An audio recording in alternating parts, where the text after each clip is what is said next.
Hi, I'm Rob Boyd, an English photographer from the UK. I decided to create this podcast series talking to international photographers whose work I truly love. I realised I knew nothing about these amazing people apart from their names and their stunning work. So I created a set of hopefully entertaining questions that finds out who they are and what they love.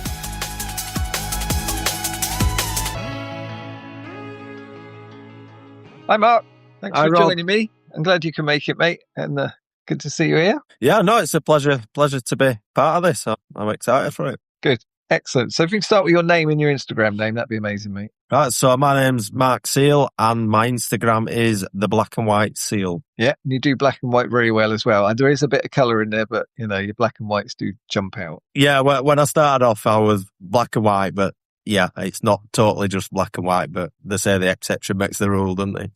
Yeah, excellent. And have you got a website? No, I don't have a website at the minute. It's something I may possibly look at in the future, but if I were doing some paid work and that, I could see the benefit of it, but I just don't think it would pay worthwhile the cost. No, get that completely. It's got to feel right and it's got to be a justified reason as well. So yeah, no, 100%.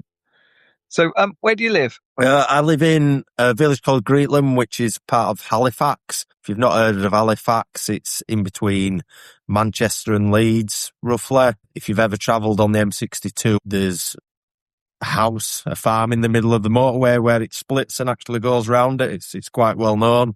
About 10 minutes drive from there. That's how I describe it to most folk. Well, I can visualise that because I think, bloody hell, how do they live like that in the middle of the motorway every time I go past there? So yeah, I know where you are. Yeah, you know where we are. That's it. Brilliant. And where are you from originally? Yeah, I'm from Halifax, born in Elland, and then moved to another couple of villages around, but pretty much apart from 2 years, I lived in Tenerife back in the day. I've lived in the same 5 mile radius all my life. Yeah, but that was different in Tenerife. God, it took a bit of adjusting from Leeds or Halifax. Yeah, a younger episode. I went out there for 3 months and ended up coming back 2 years later. Oh, wow. That's an adventure then. Got it all out of my system. Fair enough. So if I visited you, where would you take me to shoot? Probably 2 different sessions, really. One would be around Halifax. We're lucky that there's still, if you know where to look, you can still find a cobbled street and the back terraces and stuff, which, you know, I like to shoot. So that's good that you've still got that, like the empty mills and a few old shop fronts, etc. So get a few spots like that. And then in Halifax itself, there's it's called the Peace Hall. It's the world's only remaining cloth hall. So it's, if you can imagine, like an Italian piazza. It's a big square like that with, I think it's 3 stories all the way around it, all independent shops inside it, and I think a couple of restaurants and music. But in the summer, for 3 months, they build a massive stage and they have live music venues on there. Some big acts like Tom Jones, Shania Twain, Gallagher's played there, Paul Smith, really big acts every year. So that's a real hub for folk in the summer. So there's a lot of different folk around Halifax to shoot. So that's always good. And then probably also head over to the Leeds City Centre. There's, again, lots going on there. It's a lot smaller than London, but in an hour's loop round, you can go through so many different areas. So you've got like the original Kirkgate Market where you've got people who are just making ends meet, and then literally the other side of the road, you've got Selfridges and the Ivy restaurant where you've pretty much got people dressed up to the nines crossing paths with each other. So there's always something to see and some really great characters to shoot. So yeah, I'll probably take you around the Leeds City Centre to a few of the different pockets I know of. Yeah, brilliant. And the variety as well, you know, you end up down a Guinness or something and then start, you know, working your way out to the sort of the city centre. It'd be crazy, you know. Yeah, once you like say, I've no idea of London, or I haven't even gone shooting in Manchester, but I've been to Leeds that many times. You know where the little hot spots are where you think, right, no, what's happening here? If I head over there, and can normally find something interesting happening. And like I say, it's small enough to keep doing a lap around and find something else going on. Yeah, perfect, brilliant stuff. So anything as tourists, anything to visit as tourists? Yeah, so I obviously mentioned the Peace Hall there. I jumped in a bit soon on that, but yeah, definitely visit that. There's some really good architecture in there with the colonnades and things like that to shoot. So a lot of people come from all over to visit that, especially with the gigs. And then not so far away, you've got Haworth, where the Bronte sisters were from. So again, that's big, steep cobbled street and all the old buildings, etc. So people come from all over the world visiting that.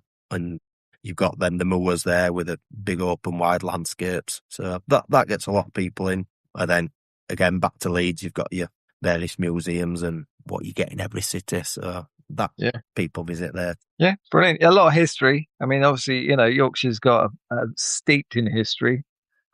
You were saying about Doomsday, well, before we started recording, you're on about, stuff that's recorded in the Doomsday Book. It just shows how far it goes back.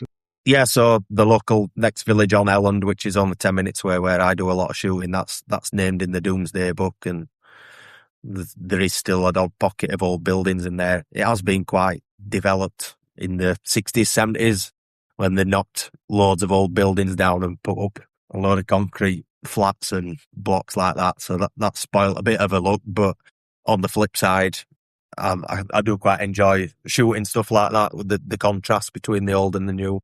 Yeah, no, brilliant. Perfect. So what's your favourite destination in the world? Where do you love the most? I've not travelled extensively. We went as a family to Malta at Christmas and the capital, Valletta. I don't know if you've ever been there. No, it looks amazing. That was a really nice place to... We were just out of there, but we visited in like 2 or 3 times, and that was really nice. All the nice tall streets and really packed and dense. I'd definitely like to go back there and shoot at some point if I could. But favourite destination, it'd probably be Norfolk. I don't know if you've ever been. It was next to the sea and Stewkey at the top. Just big, wide open landscapes, the salt marshes, beaches that go on for miles, big blue skies, nobody about. Me and wife just love it there. You can just totally switch off from everything and you're sort of at one with nature. Yeah, really love that place. Yeah, I've only made Suffolk, haven't made Norfolk yet, but everybody that's been says it's, just idyllic, Yeah, it's like I say, I can just totally switch off and recharge for the week before you get back to the reality and everything that comes with it. Yeah, perfect. So where would you most like to visit in the world? What's on your bucket list? Probably the same as everyone seems to say on here, but it's always been up there for me, would be with Cuba. Just, again, the old buildings, the decaying buildings, I love that look and the bright colours, and everyone seems to be really open and up for being photos took of them. But obviously there's current issues going on over there with that in America and stuff, so I don't know if that'd even be an option at the minute, and I don't know what it's going to look like when it does sort of open up again. I'm probably 20 years too late on that one. So if we're ruling that out, I'd probably say Mumbai. I'd seen Todd Visser from the Street Badass guys. He'd done some point of view posts recently on Instagram. It just looks so vibrant and hectic. I just feel like wherever you turned, there's going to be something to shoot. And I think I'd only be able to cope being there for 2 or 3 days because I think it'd just be that full on. I think it'd just take it out of you. Yeah, I think that's the thing. It's an overspill. It's one of those things that it's just everything's going all the time. Yeah, it'd be crazy. But yeah, cool. I get that. Absolutely. So, weird question time. If you could time travel, where and when would you visit? So I was born 78, so mid-80s. I was 7, 8 year old, and I can just about remember what were going on around that time. And your old men all still wearing suits and trilbies, and women in the finest hats, punks with Mohicans, and just stuff like that. So it'd be the early 80s for me.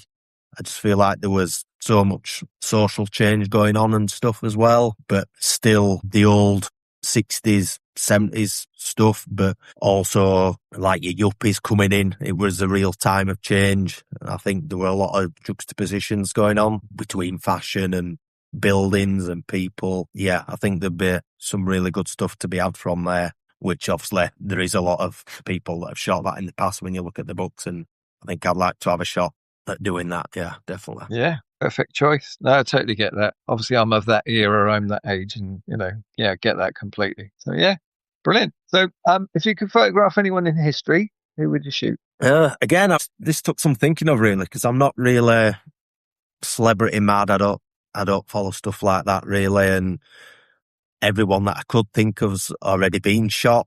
and probably better than I could have done anyway. So then I started thinking, well, what about going pre-photography and shoot someone that's never been shot? So I landed on, you could argue he's not real, but some folk argue he was, would be Robin Hood, because I feel like he's probably not like the films, his films that have portrayed him, like Kevin Costner, etc. If he were an outlaw and he was living in the wilds and robbing folk and that, I think he'd have an edgy, gritty type of look, sort of thing that I look for in folk. But if, whether it happened or not, he would made Marion, etc., he must have had a bit of charisma and charm going on as well with him. So I think, yeah, I'd go for Robin Hood. A bit of a random one, but yeah, I feel I like all the that. ingredients. Yeah, bit of Sherwood Forest, why not? Absolutely. Yeah, brilliant. Yeah, I just feel like he'd be a good character. Yeah, spot on. Yeah, I love it. That's great. So tell me a fun fact or a story about yourself. Fun fact, it's mostly a bit of a story, but some folk don't know it. Some folk who don't know me know what went on. So I used to play rugby, but I stopped playing years before I met my wife and had us kids, because self-employed, if you break a finger or you knock your arm up or etc., not getting paid, so I knocked it on the head. Then I got the opportunity over 10 years back to play in this friendly match, so I thought, I'll put my boots back on, show my wife what I used to do, etc. and that. Anyway, halfway through the game, I scooted from acting half, so I had the ball and I took a drive forward, defensive line, they were coming flying in, and as I went to try duck under him, my head smashed straight into opposition's thigh. Next thing I know, I'm on the floor, not really sure where I am, what's going on, but I managed to get up, play the ball, stumbled off the pitch. The first aid wasn't great in that game. So I actually had one of my mates just holding a cold can of beer on the back of my neck for the rest of the match. After the game, still sore, had a pint, had another pint, only got halfway through it, and I was like, Dad, you're going to have to take me up to A&E. My mum and dad had come over to watch, so true Yorkshire style, my dad was like, I'm not paying for parking, so he just dropped me off at car park at A&E. And I wandered in and sat there rolling your neck like you do when you've done your neck, and luckily, I won't name it, a nurse I know worked at A&E, and he saw I were in agony, and he called out a fake name and beckoned me through.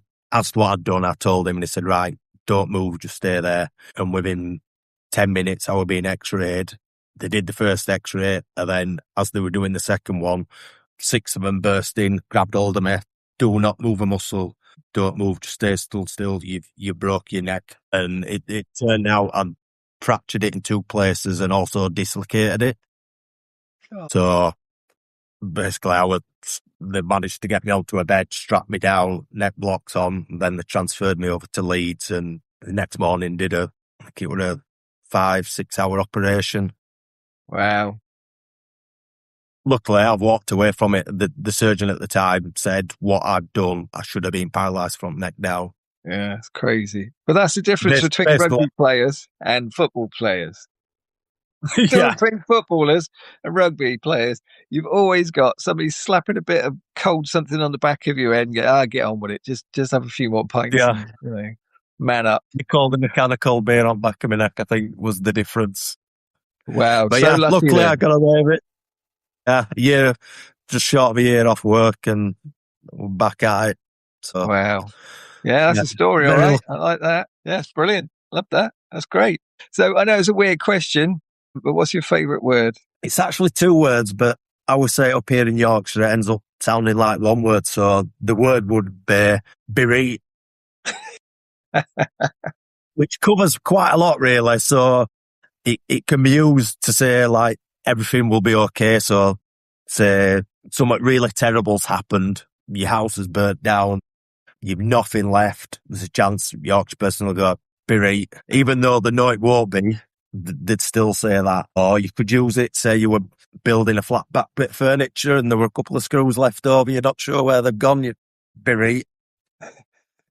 Yeah, it just covers a lot of stuff and sort of making the best of a bad lot. Folks say a lot of time, but yeah, bereaved. Yeah, I love it. I'm married to a Yorkshire woman, so I know exactly where that's coming from. In-laws, that's everywhere. That's it. Love it. Yeah, great. Sort of looking on the sunny side of life, but knowing that it might not be right. Probably, to be honest, I'm pretty sure when I broke my neck, I'd said it numerous times. Bereaved. That's crazy. Yeah, because it's an international podcast. Teach me a new word or a saying I may not know. So again, this is a Yorkshire one, although I think I've seen they do use it going up the northeast, and that's a doylem. I don't know if Oh, you've don't heard know of that that. one. No, what's that one? Doylem. It's like calling someone an idiot or a fool, but you'd use it in a friendly term. It's not aggressive. Let's say like you might say, "Oh, you idiot," or "you div," or "you fool." You call them a Yeah. doylem, or "you doylem." So yeah, it's quite a specific Huddersfield, Leeds, and I think heading up northeast it's used. I'll have to try that next time. I've got a few friends from Yeah, your neck of the woods. I'll give it a go. So it's Doylem. call them a doylem. See what they say. Yeah, brilliant. No, I love that. That's great. So when did photography click for you? When did you realise you could take a good shot? So, as you know, I've spoke to you passing on internet. I started out with my daughter. I coached her since she was 8 years old. She's 18 now. Well, 5 years old, sorry.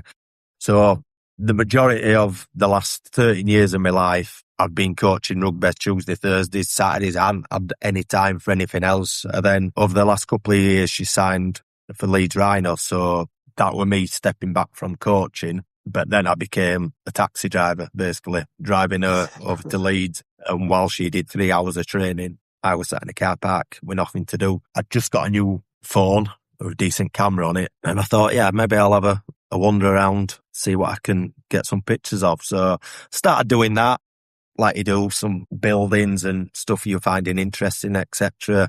And then more I looked into it, street photography, and then I was coming across the works of such as like Tish Murphy, Martin Parr, Bremner, and they were really influencing what I was wanting to try and shoot. And I was walking round, it wasn't actually while I was over at Leeds, I think it was a Saturday morning. I had a quick wander around Elland, and a mother and the son went past me on 2 little small electric bikes, whizzed past me, and I was like, oh, that'd have made a great shot. I thought, what I'll do is I could hear them in the distance. I thought, oh, I'll wait, and there's a good chance they might come back round. So I waited by this old shot from taking some photos of that, and then they were coming down the road, and just as they got before the road, the lad like swerved and nearly fell off, and she turned and started shouting at him. And I was like, oh, come on, be brave. So I just stepped out to camera, took a photo, and then carried on taking shots of this building. And she was like, have you just took a picture of me? And I'm like, yeah, sorry, I just like your backs, etc. And anyway, I got chatting to him, and she were fine with it. And I took some more shots of him. But yeah, I think that was, then when I looked at it, yeah, really great shot. And as much as the shot, it was having the braveness to think, right, I'm going to get this shot. And yeah, it paid off. Yeah, no, definitely a good click moment. So that's the thing with moments. It's one of those ones that change everything. Where it's just like, you had that conversation with them, and they didn't turn on you. They didn't, didn't brain you. Yeah, exactly that. And then going forwards, like, I've had a good experience there. Yeah, I mean, you realise that people are people. It doesn't matter who they are or what they're doing. They're normally pretty good. If you've got a camera in your hand and you give the right intention, they're up for it. But yeah, I love that shot, by the way, as well. It's great. Oh, thanks. Yeah, brilliant. Okay, so this is the really hard bit. Your favourite 3 photos and why you like it. Yeah, so obviously I've mentioned that. That's up there, that shot. But I think 3 of my favourites, again, one of them's on top of my feed because I think most people's favourite Instagram shots they put at the top of feed. So the first one would be Terry, which is, it's a really close-up street portrait shot of an old chap, long beard. It's very Lord of the Rings there. Again, this were early days. It was in Leeds Kirkgate Market. I think I'd only asked 2 people the week before if I could take their picture. So this was only me ever 3rd time of asking someone. And it was like, yeah, no problems. And instead of rushing it, I took my time and I got this really good close-up shot of him. And yeah, it almost looks like an old master's painting. I don't know if you've seen it on there. It's at the top of my feed. So yeah, Terry at Leeds is definitely up there as one of them. My second shot would be a woman called Mila, a Ukrainian I met. Again, it was just on a quick 20-minute walk around one of the local villages by me. I hadn't seen anything. I was on my way back to the car. And this woman came up to me. You could tell she was foreign straight away. She spoke really broken English, and she's holding the cigarette packet out to me. And no, I'm all right. I don't smoke. And she's going, no, gesturing about, no, I don't smoke. I don't want a cigarette. And what it was, she had some big acrylic nails on, and she couldn't get the cellophane package off the cigarette. Wanted me to undo that. So I'm like, all right, yeah, I understand. So I did that. But I said, right, I've done that for you. Can I get a shot of you now for payment for doing that? And she's like, what, me? No. And I said, no, come on, please. And she sort of made a bit of a song and dance, or maybe no. And then I convinced her to sit in front of this doorway and for me to get a picture of her while she was lighting up a cigarette. And then she just then actually totally flipped, and she was doing all these different poses and totally enjoying carried away with it. But yeah, there's two photos of her. There's one where she's lighting the cigarette, and then there's also one where she's having a drag on the cigarette. The interaction was really good, but them two pictures as well, I really like them. And then the last one, sorry, I'm sneaking in two layers, one. But the other one was when I were over at Leeds on an evening, walking around the terrace streets, and there were 3 end terraces with the sun shining on them, creating a bit of shadow that looked really good. So I set myself up against the wall, waiting for some interesting characters to come past. It was literally only 2 seconds I saw him coming out of the corner of my eye with the long hair. And the other bits of it I didn't actually notice at the time. I just had long hair and a hat on. And I took the shot, thought, yeah, I might have got something there. Then when I looked back at it, I noticed he had a crucifix on, and it looked a bit Jesus looking. But then also on his T-shirt, on his shirt, he's got Notorious B.I.G., which is obviously not live anymore. So that sort of linked in with the crucifix, and then him looking a bit like Jesus. And yeah, the lighting on him, there's shadow from a tree, so then just his face and Biggie Smalls is illuminated on his shirt. So that's a really good shot. Yeah, brilliant. Yeah, good choices. And the thing is with your work as well, it's not just getting the characters, you get the lighting. You just mentioned the lighting there. The lighting's brilliant on your shots, and they're pin sharp. So the thing is, you get all the details, you get all the lighting, you get them at the right pose and everything, and they just look spot on. So well done. Love it. Yeah, great. Cool. So what advice would you give a new photographer? Main bit of advice, which I need to listen to myself a bit more as well, is just get out there as much as you possibly can. Just the more you're shooting, the better you're going to get. You get to know your camera more, so then if things are happening in front of you, you can react. You can adjust the settings quickly rather than missing a shot because you didn't have it set how you would have had it set. So yeah, definitely get out there as much as possible and get the hours in. Next bit of just shoot what you enjoy shooting, whether that's street portraits, contrasting lights, silhouettes. It doesn't matter. If you don't like shooting it just because you try to get the algorithm to work, etc. on Instagram, you're not going to stick with it. So shoot what you want to shoot. Otherwise, ultimately, what's the point in doing it? Because very few folk are getting paid for doing it. So if you're doing it for fun, you want to be enjoying it, don't you? Absolutely. Yeah, and that's the thing, that algorithm sucks. I mean, you don't see people's work for months, maybe, sometimes. I lost somebody for a year because of that bloody algorithm. So, yeah, I totally get that. You just got to do what you love. Yeah, it is really annoying, isn't it, sometimes, because you'll post something and someone will comment and you'll think, I haven't seen their work for ages, and then you'll click on and there's some amazing shots, and then you sort of feel a bit guilty that you haven't liked or commented on their work when you really like their work, but you just haven't come across it because you've been getting fed photos of stuff that you couldn't give a damn about. Yeah, absolutely. Yeah, no, perfect. So obviously you're busy with your daughter and everything, which you must be proud of as well, of course. Yeah. And so what you got coming up next? What's in between the busyness of running around? Shoehorned in when we can. At the end of May, I shot someone as they're walking past. I ended up speaking to them, and they run like a club / bar in Halifax, and they're having like a dance music open air event.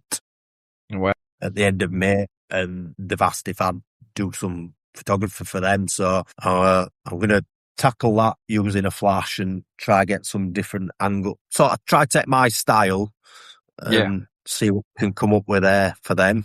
It's not paid, but hopefully it's going to give me a bit of exposure and an experience of doing something different. And then literally the day after that, I've got my first portrait shoot with someone. So that's a first, rather than just doing street portraits. Someone's actually got in touch and they want me to come and do their shot. So that's a bit of a different pressure that I've not worked under yet. So looking forward to that. And work on some more long-term projects. Sort of, I've got little bits floating on, but put a bit more effort into them and try nail some bits down, and keep mentioning about possibly getting a zine together at some point, which I'm no doubt everybody talks about doing that. Give myself a deadline really, and try get that organised by the end of this year. Yeah, no, brilliant. And the thing is as well, it's all experience. No matter what you do, it's varied. You know, you're doing the portraits, you're doing the bar, gig. So it's even that alone give you, more confidence, more experience, and meeting people and talking to people and getting more,